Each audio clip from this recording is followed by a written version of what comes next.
Bonsoir et bienvenue, chers fidèles téléspectateurs d'Alafia TV. Alors, vous suivez un numéro spécial de l'émission hebdomadaire Alafia Hebdo. Un numéro spécial parce que nous recevons en tout cas un acteur spécial qui est Dr Zakaria Nunta. Il est le chef du département des sciences donc du langage de la faculté des lettres, langues et sciences du langage de l'Université des lettres et des sciences humaines de Bamako. Merci beaucoup, docteur, d'avoir accepté notre invitation. Donc, nous serions donc deux à vous questionner, à vous poser des questions sur notamment l'avenir de la langue Songhai ou langue Soraï. Vous allez nous expliquer un peu la différence entre ces deux terminologie. Nous serons donc avec Yehia Ben Salah, qui va aussi, donc qui est un collègue de la rédaction Alafia TV. En général, on a l'habitude surtout de voir sur ce plateau des intervenants, plusieurs intervenants pour débattre des questions d'actualité. Et aujourd'hui, ce serait un débat pas comme les autres. Merci beaucoup. On va donc commencer avec cette question. On entend très souvent Songhai, Soraï, Songhai. Quelle est la différence pour vous? Merci infiniment. Je vous remercie très infiniment pour l'invitation. Et vous me permettez juste, à l'entame de mes propos, de m'incliner devant la mémoire de deux grands hommes qui nous ont quittés tout récemment. Et ce sont de grandes figures de la communauté Songhai. J'ai nommé le chef, l'ex-chef de la communauté, Monsieur Feu-Moussa Soumamega, et l'ancien Premier ministre, Soumeilou Boubei-Mega. Je prie Dieu pour qu'il leur fasse miséricorde et qu'il les accueille au paradis. Donc, ceci étant dit, c'est vrai que on parle, il y a beaucoup de désignations. Il y a, on dit souvent Songhai, parfois on dit Songhai, parfois on dit Songhui. L'appellation qui est authentique, c'est Songhai. Donc, le ngue vélaire n'existant pas en français. Tous les chercheurs ont soit remplacé ce nœud par ge ou bien par re, et ce qui a donné beaucoup d'appellations différentes. Sinon, au Mali, on dit Songhai. Maintenant, l'occurrence qui qui est beaucoup utilisée, c'est Songhai, avec G-H-A-Y. C'est ce que la science utilise beaucoup quand on lit les travaux sur la langue songhai. Ok, très bien. Où est-ce que cette langue elle est parlée véritablement parce que quand même on est sur Canal+, on est regardé un peu partout dans le monde. Il y a certains certainement qui sont en train de regarder cette émission, qui se disent c'est quoi ce Songhai, Songhai, où est-ce que c'est parlé, dans quel coin du monde? Le Songhai, c'est... Bon, vous voyez, moi-même, j'ai dit Soraï, Songhai, parce qu'on est tellement habitué à toutes les appellations. C'est une langue vraiment transfrontalière, une langue véhiculaire, c'est-à-dire qui est parlée par beaucoup de personnes et qui est parlée aussi dans beaucoup de pays. Le Soraï, c'est pratiquement tout au long de la boucle du Niger. Donc, il est parlé au Mali, il est parlé au Niger, il est parlé au Bénin. Le Soraï est parlé au Ghana, au Nigeria, en Algérie. On trouve vraiment des oasis où on parle Soraï en Algérie aussi, et même au Soudan. Donc c'est vraiment une langue qui est vraiment parlée un peu partout, comme on appelle en Afrique. Voilà. Et donc ils sont nombreux ou pas les locuteurs? On ne peut pas se hasarder à donner des chiffres. Parce que les études sur les statistiques ne sont pas vraiment récentes, mais le Soraï, c'est quand même la langue, de par sa dynamique, suppose vraiment il y a beaucoup de chercheurs qui ont montré que c'est véritablement la langue au Mali qui s'oppose au Bambara. Bon, je dis Bambara. Parce que quand tu prends les 2 tiers du pays, la région du Nord, c'est partout où vous partez dans ces régions-là. Oui, pas seulement en termes de locuteurs. C'est-à-dire que ce n'est pas parce que, en termes de locuteurs, le Soreï ne vient pas après le Bamanankan. Mais en termes de dynamique, c'est-à-dire les Soreï conservent leur langue au point que ça, ça ne fait que progresser, ça ne se dilue pas, puisqu'on est dans une sorte de politique appelée, politique linguistique appelée, qui est basée sur la théorie de la glottophagie, c'est-à-dire on laisse les langues se manger entre elles et la plus dynamique finit par s'imposer. Et quand on sait que la capitale du Mali c'est Bamako, il va de soi que le bambarakan s'impose sur les autres langues. Et le Soreï fait partie de ces langues-là qui s'opposent à cela. Et on voit que partout où le Soreï il est, il parle sa langue et il essaye de faire en sorte que comment on appelle, sa culture puisse être mise en avant à travers cette langue-là. Voilà. Maintenant, autre chose, c'est que le Soreï, c'est en termes de locuteurs, on a le Peul qui a beaucoup de locuteurs, le Soniké a beaucoup de locuteurs. Bon, je n'ai pas amené de chiffres pour vous, voilà. Mais c'est surtout la résistance du Soreï qui fait que c'est une langue d'avenir au Mali et un peu partout. On va donner donc la parole à Yaya Ben Salah. D'accord. Merci docteur, vous l'avez si bien dit, le Soreï résiste toujours, mais aujourd'hui on a l'impression que cette langue est en train de disparaître selon certains, parce que quand on prend un peu vers le sud du Mali et dans d'autres localités, on a l'impression qu'il y a des Soreïs qui ne veulent pas parler le Soreï. Pourquoi ça et quel avenir pour notre langue, la langue Soreï? Une très bonne question.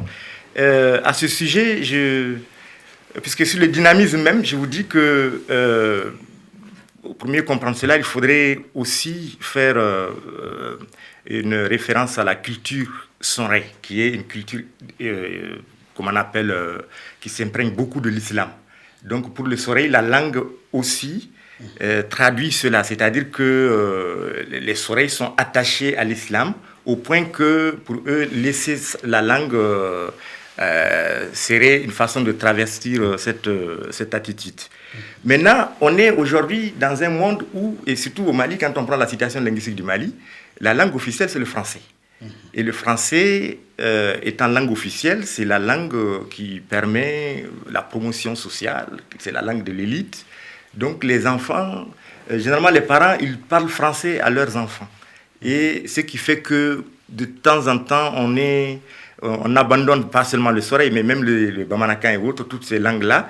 On voit que le plus souvent, les parents parlent très rapidement français à leurs enfants et font en sorte qu'ils apprennent mieux cette langue-là. Maintenant, la situation proprement dite du Soreï, ça c'est lié un peu, je dirais, à la situation, à l'organisation administrative et autres, puisque comme je vous le disais, la capitale c'est Bamako. Et la langue, c'est surtout l'économie. La langue se développe avec l'économie. Et quand on sait que, par exemple, c'est parce qu'il y a l'université à Bamako que moi j'ai parlé Bambara. J'aurais pu faire mon université à Gao.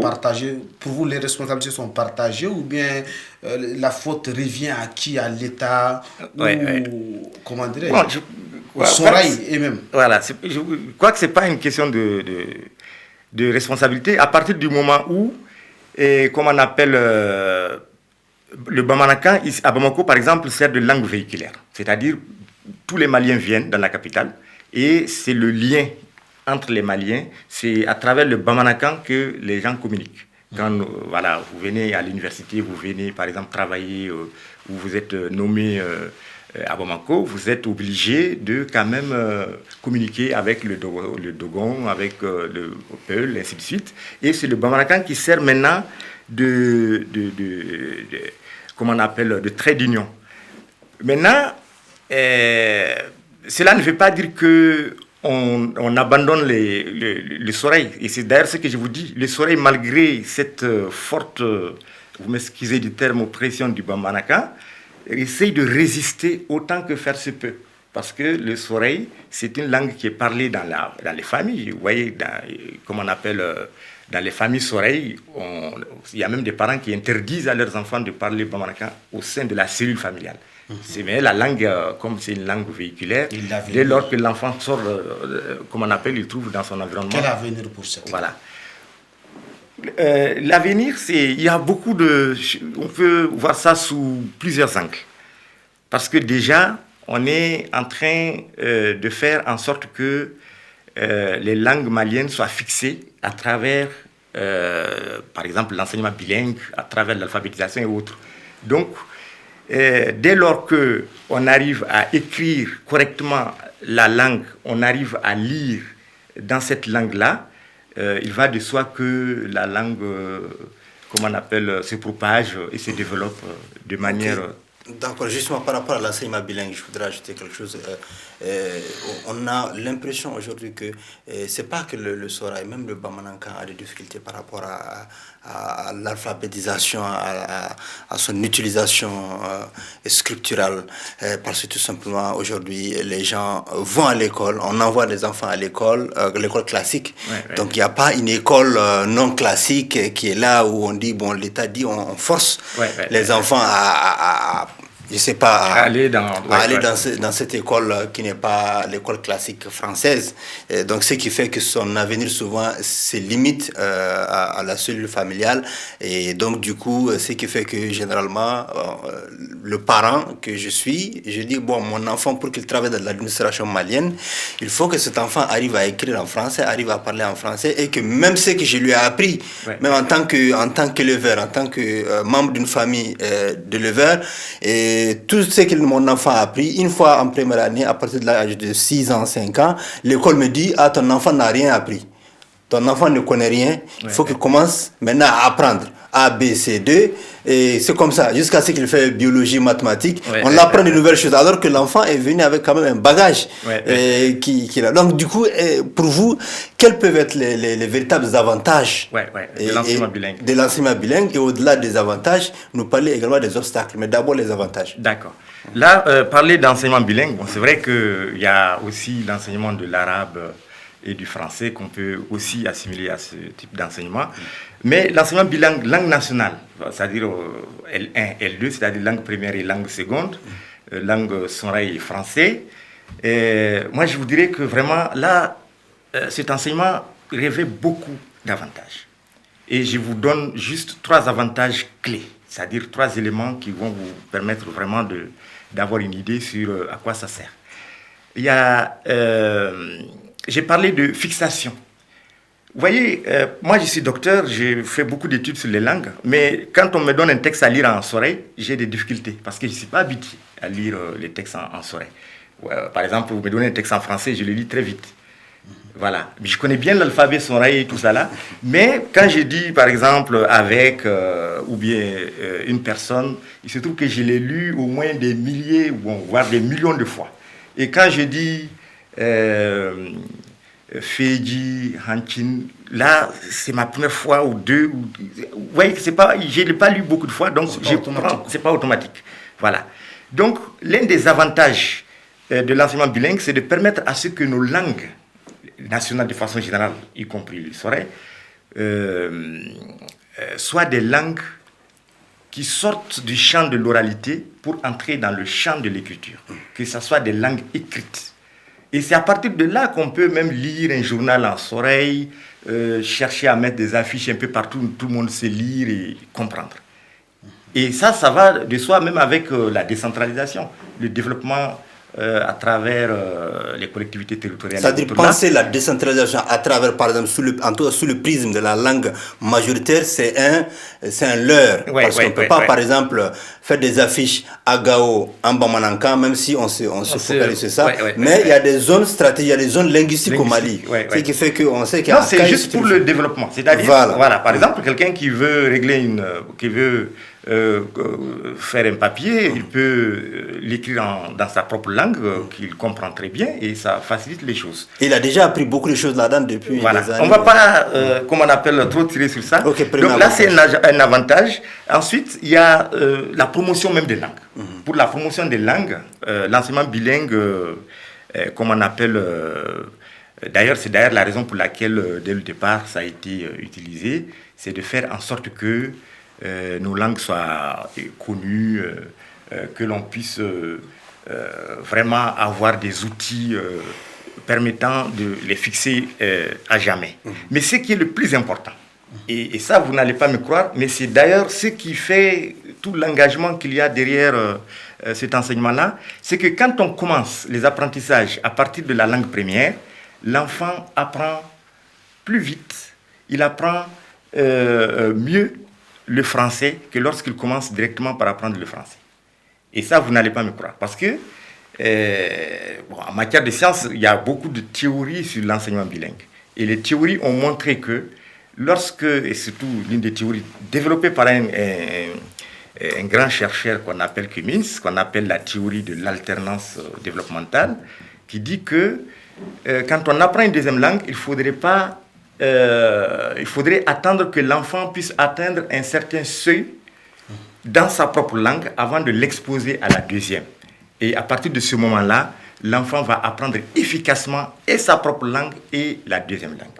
Et c'est d'ailleurs pourquoi, quand on fait l'enseignement bilingue, les enfants, ils comprennent mieux les choses. Plus en l'aise. Voilà, ils comprennent parce que là, on ne met pas l'accent sur les connaissances simplement théoriques, formelles, mais sur des compétences qu'ils sont capables de réaliser parce qu'ils savent ce qu'ils apprennent.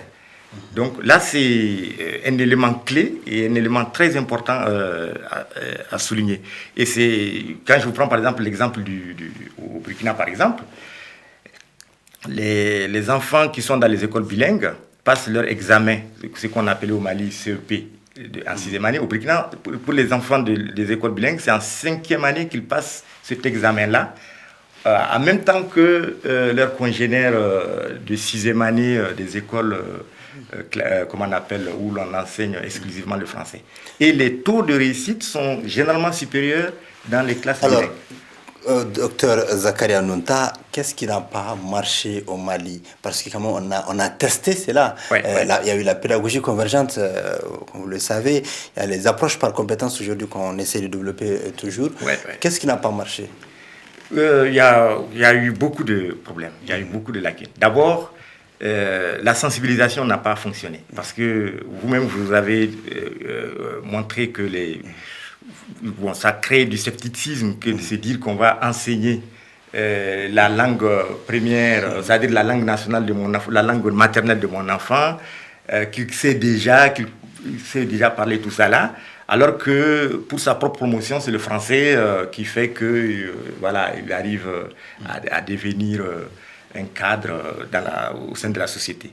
Donc ce qui n'a pas fonctionné, c'est la sensibilisation. Expliquer aux parents que pour que l'enfant apprenne mieux le français, il doit commencer par la langue première.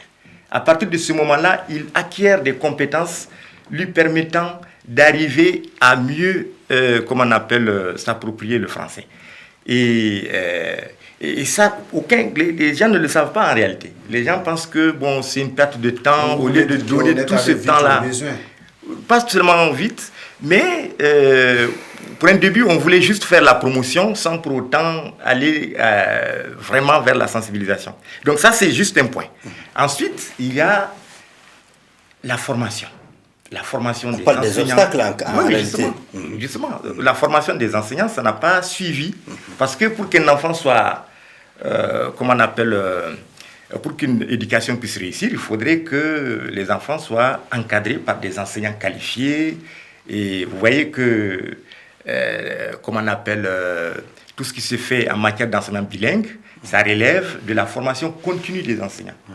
Et c'est tout récemment qu'on essaye de faire en sorte que les enseignants soient compétents au niveau des IFM et même à l'école normale supérieure, voir si on peut, il serait possible d'avoir des masters en bilinguisme, permettant maintenant de faire en sorte qu'à la base C'est-à-dire, à la formation initiale, les enseignants puissent avoir les compétences leur permettant d'aller à ce changement-là. Et autre chose, c'est surtout le travail sur la langue. Ça n'a pas été réellement fait. Parce que souvent, on prend beaucoup de décisions et on ne trouve pas les éléments pour mettre en application ces décisions. Donc, le travail sur la langue, à savoir outiller les différentes langues.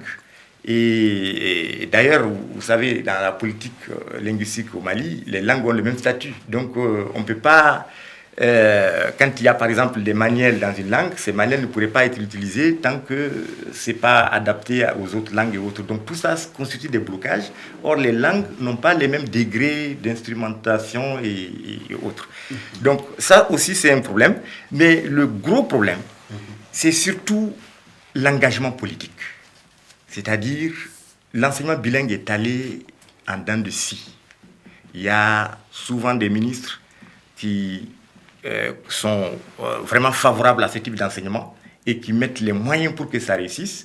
Et ensuite, dès lors qu'on change le gouvernement, on fait des remaniements, un autre vient, il cherche à comprendre d'abord, après il devient sceptique et finalement, c'est, comment on appelle, ça traîne, ça bloque. Donc, vous voyez, souvent, il y a des moments où ça avance très, très vite. Par exemple, entre 2004 et 2005, on est allé même à la généralisation.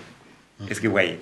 Et aujourd'hui, où est-ce qu'on en est? Les écoles qui étaient des écoles bilingues, comment on appelle, retournent dans, comment on appelle, l'enseignement classique. Donc, il faudrait que les textes soient respectés. Parce que la loi d'orientation de l'école dit que les écoles du fondamental doivent être des écoles bilingues où l'on enseigne à la fois la langue nationale et le français. Est-ce que vous voyez? Mais ce n'est pas appliqué parce que toutes les écoles privées ne sont pas dans cette logique. Et en même temps, les écoles aussi qui sont dans l'enseignement bilingue, souvent, ne sont pas suivis comme les autres. Et finalement, souvent, ça amène des soucis. C'est vrai qu'il y a des initiatives. Il y a deux grandes initiatives qui accompagnent l'enseignement bilingue aujourd'hui au Mali.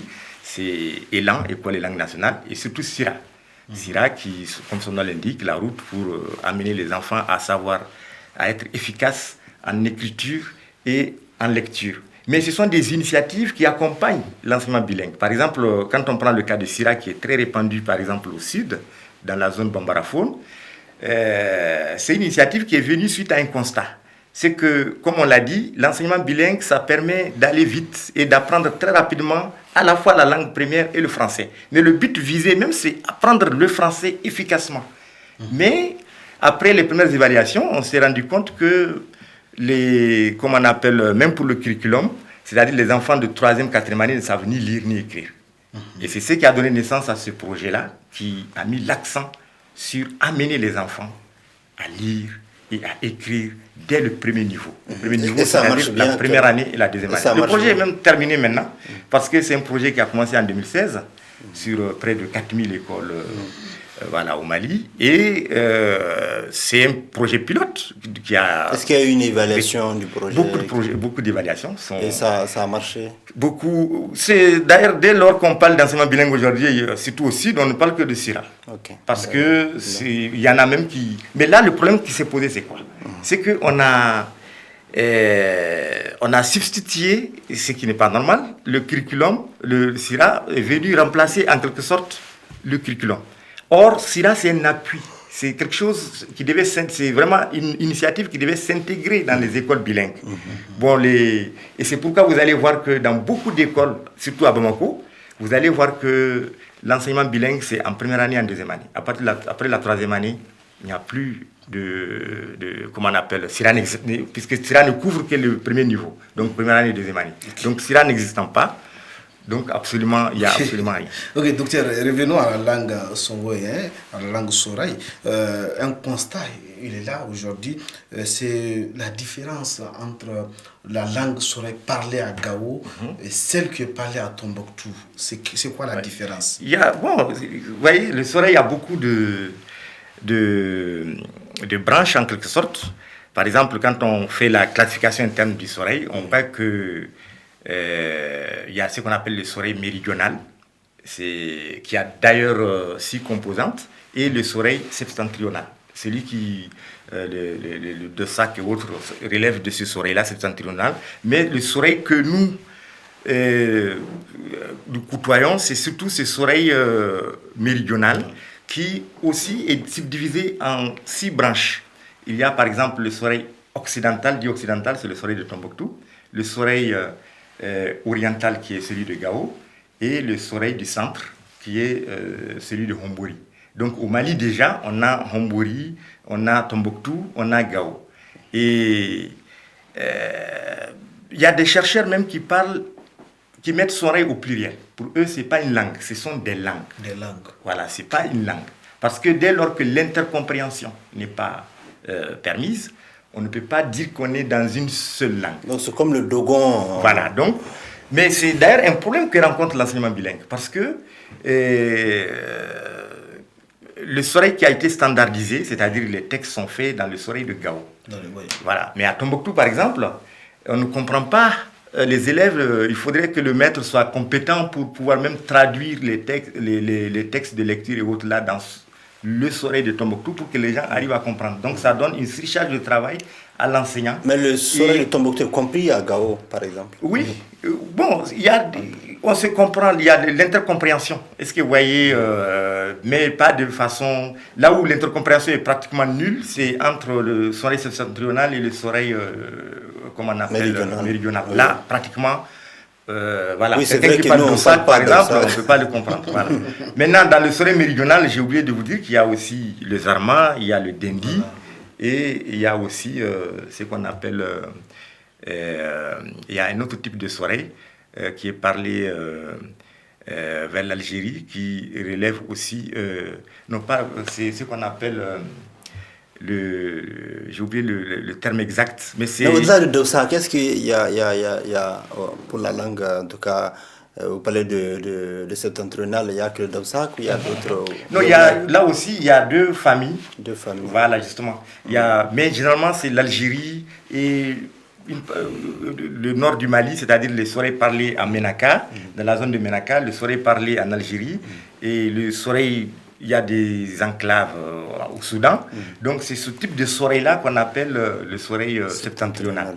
Voilà. Mais je ne voulais pas rentrer dans des termes techniques et autres, sinon ces soreils-là sont vraiment identifiés et beaucoup d'études sont menées sur ces types de soreils. Okay. Vous venez de dire tout de suite, tout à l'heure, que le soreil subit une pression énorme de la part de la langue à Bambara. Aujourd'hui, selon vous, quelle stratégie il faut adopter pour sauver la langue soreil? Bon, je crois que la stratégie qui est déjà adoptée est bonne, à savoir que les soreils sont attachés à leur culture. Et les soreils, ils font tout pour que leurs enfants puissent parler leur langue.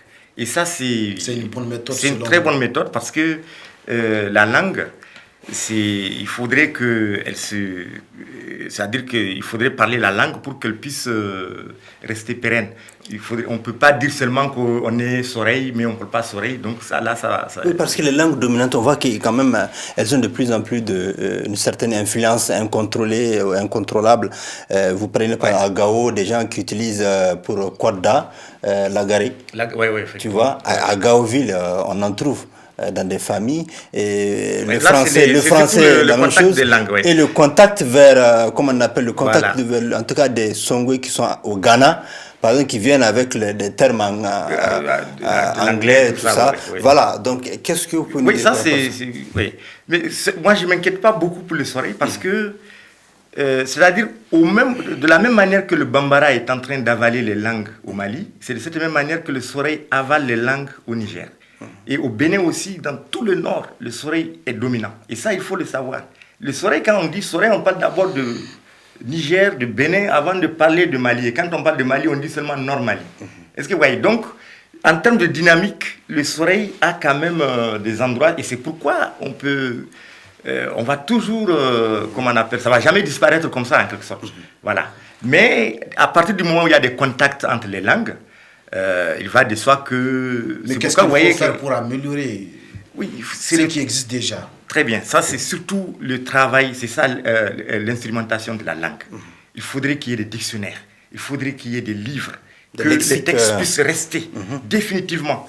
Imaginez par exemple en français, dès lors que vous voyez un mot que vous ne comprenez pas, vous partez regarder le dictionnaire. Parce qu'il est-ce qu'il est là, est-ce qu'il est... Voilà. Mais dans nos langues, il n'y en a pas. Il n'y a pas d'actualisation. Voilà, et c'est ce travail qu'il faut faire. Et tant que ça c'est fait, là, la langue va rester fixée. Parce que quand même, imaginons, on sait qu'il y a des termes technologiques que nous avons, en tout cas nous refusons, ou bien nous n'avons pas en tout cas développé chez nous. On n'a pas un lexique actualisé, en tout cas contextualisé, parce qu'aujourd'hui il y a le terrorisme, il y a les ordinateurs, il y a les smartphones. Il va falloir qu'on y travaille. Est-ce que vous, au niveau de votre département, vous avez des stratégies en ce sens? Non, il y a des... C'est le moment pour moi même de vous dire qu'il y a des hommes et des femmes qui sont en train de travailler de façon très rude sur le son. Parlant de technologie, il y a par exemple Mohamedou Oussouba qui fait beaucoup de choses avec un site qu'il a dédié au son. Il travaille en équipe avec beaucoup d'autres. Voilà. Il y a par exemple... Amidou Meiga, Youssouf Haïdara qui était d'ailleurs responsable de Sira, il y a Ibrahim Albarka Traoré par exemple, même au Bénin par exemple Roukia Sani Alaza qui est une chercheuse aussi qui fait beaucoup de choses sur le soleil là-bas, au Niger, comment on appelle Anafiou Seydou qui a fait un livre de grammaire sur le soleil. Donc il y a vraiment des gens tout autour qui travaillent beaucoup. Chez nous, au département par exemple, pour vous parler du département des sciences du langage, il y a Amalan qui a même financé des masters pour pour ceux qui travaillent sur les langues, c'est-à-dire pour les chefs des différentes unités linguistiques. Donc ces masters sont financés par la structure et ils apprennent maintenant à comprendre comment les langues sont structurées pour avoir vraiment une plus-value leur permettant de faire efficacement leur travail. Et c'est comme ça qu'on peut vraiment, se sortir d'affaires en quelque sorte. Donc le travail est là, il est en train de se faire par beaucoup de personnes qui sont engagées de façon... mais là, ça demande vraiment l'accompagnement de l'État, ça demande aussi une prise de conscience du fait que pour développer un pays, il faut s'adosser d'abord sur les langues qui sont parlées dans le pays. En particulier, de façon générale, sur la culture. Quel lien peut-on avoir entre la langue et la culture? Certainement que c'est un élément. La langue est un élément de la culture, mais de façon approfondie, qu'est-ce que vous pouvez nous dire? On dit que la langue véhicule la culture. Donc les deux sont intimement liés. Imaginez par exemple quand j'avais un petit texte que je voulais lire, les Albata en soleil là. C'est des choses qu'on ne trouve pas en français. Or l'enfant il est... je vais vous prendre un exemple. Je crois que je me rappelle de quelque chose là. Puisque j'ai beaucoup de liens avec un centre de football qu'on appelle Yélé Olympique. Je me rappelle une fois, on a envoyé un de nos joueurs en test en France. Et quand le joueur est allé, il devait faire un stage de 3 mois pour ensuite l'évaluer, savoir si... Et l'évaluation porte sur beaucoup d'aspects, quoi. C'est pas seulement sur les talents sportifs, mais c'est surtout le comportement et autres. Donc l'enfant, quand ils nous ont envoyé le rapport, on dit qu'il est vraiment talentueux. Il sait bien jouer. L'entraîneur lui a reproché une seule chose. Il dit que quand on lui parle, il baisse la tête. Il ne fixe pas l'entraîneur qui lui parle, les yeux, il ne le regarde pas, les yeux dans les yeux. Donc ça veut dire qu'il n'est pas concentré. Tout ce qu'on lui dit, c'est des choses qui passent. Voilà. Et là, il a fallu qu'on fasse un contre-rapport pour leur dire qu'en réalité, c'est sa culture qui exige que quand un supérieur parle, on baisse la tête pour montrer qu'on est soumis, qu'on respecte ce qu'il dit et qu'on fait ce qu'il dit. Vous voyez, c'est des éléments-là. Donc, ce sont des éléments comme ça que l'on doit amener à l'école, faire en sorte que les enfants prennent conscience de comment vivent leurs parents, quelles sont les bonnes attitudes à avoir, et ne pas seulement tout calquer, d'ailleurs, surtout du français, ainsi de suite. Donc, la langue véhicule un peu la culture. Et c'est pourquoi, vous voyez, dès lors que vous parlez la langue de quelqu'un, la personne devient votre ami. Moi, je me rappelle quand j'étais dans un hôtel, quand j'étais étudiant en France, et dans l'hôtel, il y avait un Nigérien et un Sikassois, un Malien de Sikasso. Et à chaque fois quand on partait déjeuner, le Nigérien venait taper à ma porte, il m'amenait, comme on appelle, manger. Et le Sikassois, il connaît un Burkinabé qui parle Bambara, il va le voir et ils vont ensemble manger. Et c'est au restaurant qu'on se rencontre pour sympathiser, dire que lui, il est malien, il est malien. Mais le Nigérien, comme il parle son rey, c'est lui qui est lié à moi, qui était vraiment lié à moi de manière à ce que on était presque inséparables. Donc tout ça, ça montre la vraie relation. Or, nous ne sommes pas de même pays. Et celui qui parle Bambara, il s'était lié à un Burkinabé qui n'était même pas... La culture est sans frontières. Voilà, c'est tout ce qu'on peut dire. Voilà, donc justement par rapport à ça, à la culture Songhai, aujourd'hui, est-ce que véritablement notre langue, la langue Soraï, reflète de façon complète notre culture? Est-ce qu'aujourd'hui, il n'y a pas un affrontement effectivement, oui. Parce qu'avec le modernisme, avec le développement à outrance, donc les gens, vous voyez, les enfants, ils ne vont pas écouter des contes ou bien des devinettes ou des kyrielles. Ils préfèrent regarder sur Facebook et autres. Donc c'est ce qui fait que c'est peut-être par le biais de l'école, à travers l'enseignement bilingue, qu'on pourrait amener comment on appelle, qu'on pourrait éduquer les enfants. De façon à ce qu'ils soient imprégnés de leur culture. Donc là, on va leur expliquer, leur faire des contes et autres. Avant, c'était sous la lampe tempête, la vieille maman qui faisait des contes à ses enfants. Ou bien... Donc maintenant, c'est Facebook avec une tablette ou bien avec un téléphone. Donc les gens n'ont plus le temps. Est-ce que vous voyez? Donc il va falloir passer par l'école. Et c'est aussi quelque chose qui nous amène aux avantages de l'enseignement bilingue. Parce qu'à travers ça, on sait qui nous sommes, puisque là, c'est formalisé dans un système à partir duquel on va amener les enfants à pouvoir être mieux éduqués. Maintenant, justement, docteur Zakaria, est-ce que on peut continuer, on peut s'en tenir seulement à l'apprentissage à travers le conte, à travers les devinettes? Est-ce qu'il n'y a pas cet apprentissage scientifique aussi qui pourrait se faire dans nos langues, par exemple les mathématiques ou comment l'arithmétique? Et voilà, je n'ai pas vu, en tout cas vous n'en avez pas parlé, je ne sais pas. Ouais. Non, c'est vrai. Parce que les mathématiques, c'est quand même des formules souvent. Effectivement. Est-ce que nous avons des stratégies à ce niveau-là? Il y a à ce niveau, par exemple... des stratégies pédagogiques, quoi. Effectivement. Il y a vraiment beaucoup d'éléments sur les notions, sur les concepts surtout, les concepts de mathématiques, parce que beaucoup pensent que ces concepts n'existent pas dans nos langues. Mais ces concepts, on arrive toujours à les trouver. C'est vrai qu'à un certain moment, on est obligé d'aller à la langue...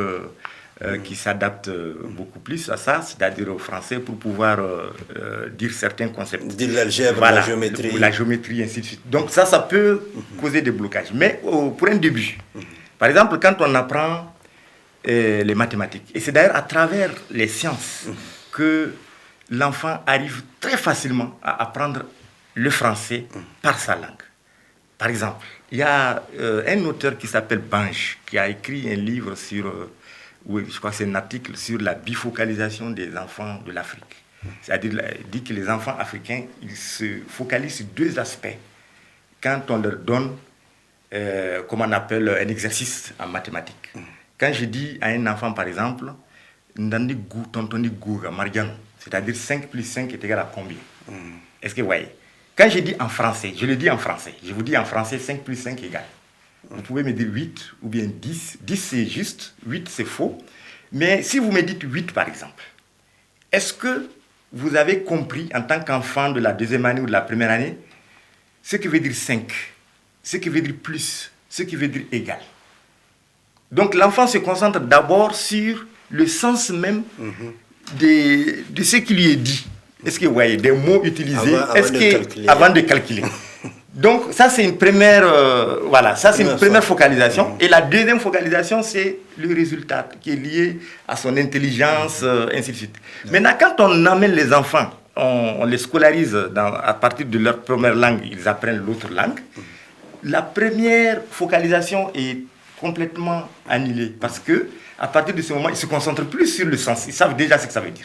Et puis l'âge qu'il a, il a été commissionné plusieurs fois à la boutique, dans cette langue-là. Dans cette langue-là, voilà. Il y a beaucoup de méthodes même pour calculer. Par exemple, les opérations, je ne sais même pas sur Internet si vous amusez, vous voyez des gens qui mettent beaucoup de stratégies pour calculer. Voilà. Je me donne aussi un exemple. Un de mes collègues m'a donné cet exemple une fois. Il dit, il y a un enseignant qui a dit à des enfants, il a dit à des enfants, aux enfants de sa classe, un enseignant, il dit quand il y a 50 bœufs qui doivent traverser la route, il y a 26 qui ont traversé. Combien reste de l'autre côté? Donc il y a un enfant qui a automatiquement levé le doigt et dit au maître qu'il reste 0. Donc, tous les bœufs traversent dès lors qu'un seul traverse. Est-ce que, ouais, il dit qu'il reste 0. Il est très intelligent. Et quand le maître dit non, 50 moins 26, il va rester combien 24 non, je ne sais même pas. C'est 24. Il dit non. Que moi, comme je connais les bœufs, dès lors qu'un traverse, les autres vont suivre. Et ça, c'est culturel. Et pour l'enfant, c'est la vraie réponse. Et c'est la réponse juste. Voyez, donc la question a été mal posée. Moi, je ne sais pas trop, mais c'est une question de calcul. On dit, pour le maître, c'est juste dire 50 moins 26 égale. Maintenant, ne prennent pas en compte le contexte culturel. Le contexte culturel, voilà. Or, ça doit être pris en compte. Et c'est pourquoi il y a cet enseignement bilingue. Parce que quand l'enfant va à l'école, il n'a jamais été en France. Le français n'est pas sa langue maternelle. Il est né chez nous, dans notre milieu, voilà. Donc tout ce qu'il va apprendre, c'est à partir de ce qu'il sait. C'est à partir de là qu'il peut apprendre d'autres choses. Et c'est pourquoi on dit que l'enfant, il va avec un certain comportement qu'on appelle, en science, le comportement épilinguistique. C'est-à-dire, il sait des choses, mais ce qu'on va lui apprendre, ça va... Quand c'est mieux expliqué, ce comportement se transforme en comportement, en activité métalinguistique. C'est-à-dire que ça devient quelque chose qu'il formalise et que... Voilà, on va toujours sur la base de quelque chose pour apprendre à l'enfant quelque chose de nouveau, sur la base de ce qu'il sait déjà. Ok, une dernière question peut-être. Ok, docteur, nous allons parler de politique cette fois-ci. Par exemple, pour le citoyen des Gao, ou bien les citoyens Songoï, les citoyens maliens lambda Songoï, au niveau de la politique, précisément à l'Assemblée nationale, on a l'impression que souvent tout ce qui se dit là-bas passe inaperçu pour certains Sorais, parce que quand on prend nos population Sorais, je vais dire bien, en majorité analphabètes. Ils ne comprennent pas Bambara, ils ne comprennent pas français.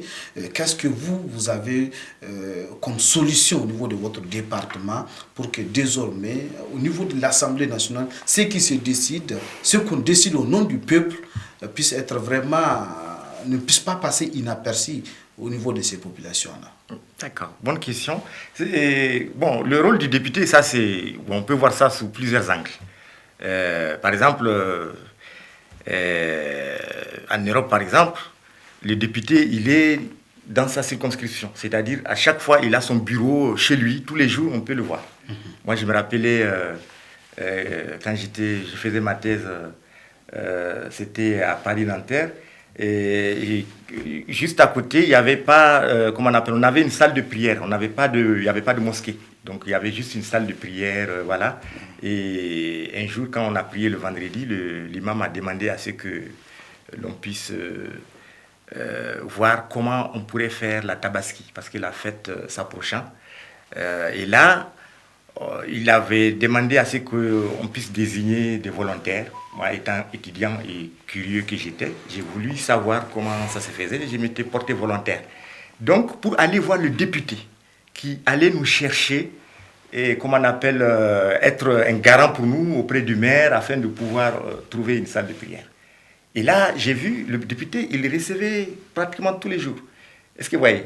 Donc, quand le député il est à Bamako, il va très rapide, voilà, très déconnecté de ses réalités. Donc, il y a vraiment, souvent, il y a des informations qui passent inaperçues parce que le député même n'est pas sur place pour savoir ce qui s'est passé. Il n'est pas accessible. Donc ça, ce sont des éléments qui sont là. Mais c'est vrai aussi qu'on peut trouver, par exemple, l'accord de paix, tout ça là, ce sont les mêmes acteurs de Amalan qui ont traduit cet accord dans toutes les langues, en passant souvent par notre département en demandant d'avoir des enseignants pour les aider. Et il y a vraiment cette relation entre ces acteurs, comme je vous l'ai dit, hein, ils sont tous pratiquement en train de faire leur master chez nous. Donc les acteurs de Amalan et ceux du département travaillent de façon vraiment en symbiose. Mais moi je crois que ce sont des solutions précaires que de traduire des choses. Il va falloir vraiment travailler efficacement sur les langues nationales afin de les fixer définitivement pour que chacun puisse facilement les lire et se retrouver dans ces langues-là.